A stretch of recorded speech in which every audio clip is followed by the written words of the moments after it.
you do that, then you do this, then you do that, then you do this. And they're all effective, but your opponent is letting it happen so you can train. In a real situation, half of that wouldn't work. In fact, a quarter of it wouldn't work. And if you look at a street fighter, not much of it would work. So I've always looked at it as, I followed that theory, I never followed Bujinkan. I'm not knocking the system, but I'm looking at that. And then when you look at what Atsumi's doing, privately he's not doing the Bujinkan. He's doing the system. And you've got to make, what was the part I was going to say that before that? You've got to make your body work the way his worked to mean what he's doing to get the results. So that as he got older, the last time we saw him he was 92 or 3, he was 219, and he's still at it. He still had what you call his butadori, the sword would miss, he'd touch that, he'd throw someone over there. And you get lots of people criticising him and say, yeah, it wouldn't work, it wouldn't work. Go on the other end of his finger. It works. It absolutely works. And that's what I've evolved, and that's what got me out of trouble.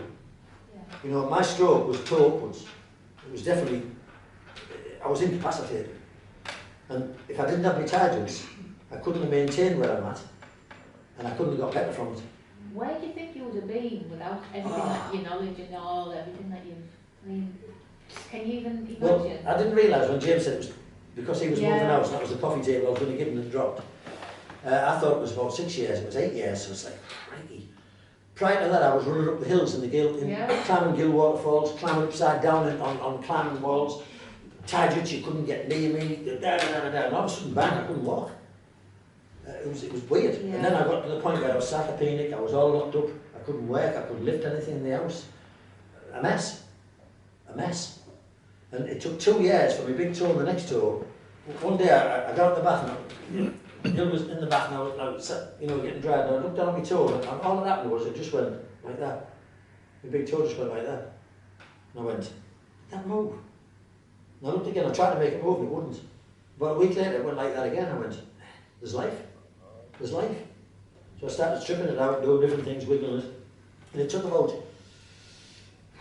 18 months before I could actually do that with my toe. Did you treat yourself? Sorry? Did you treat yourself? Oh, yeah, I was Christmas bouncing, but I was working on myself. Yeah.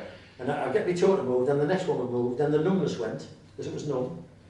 And then I could start to walk differently, but walking badly for that 5 years screwed everything else up. Well, of course. So what I've got now is two well-worn. I went to see the surgeon, actually, Thursday. I'm trying to jump the queue, which I managed to do. Oh. Well, I went to Apple and he said, there's a year's waiting list. And I said, I've waited for. He said, yeah, but you turned it down.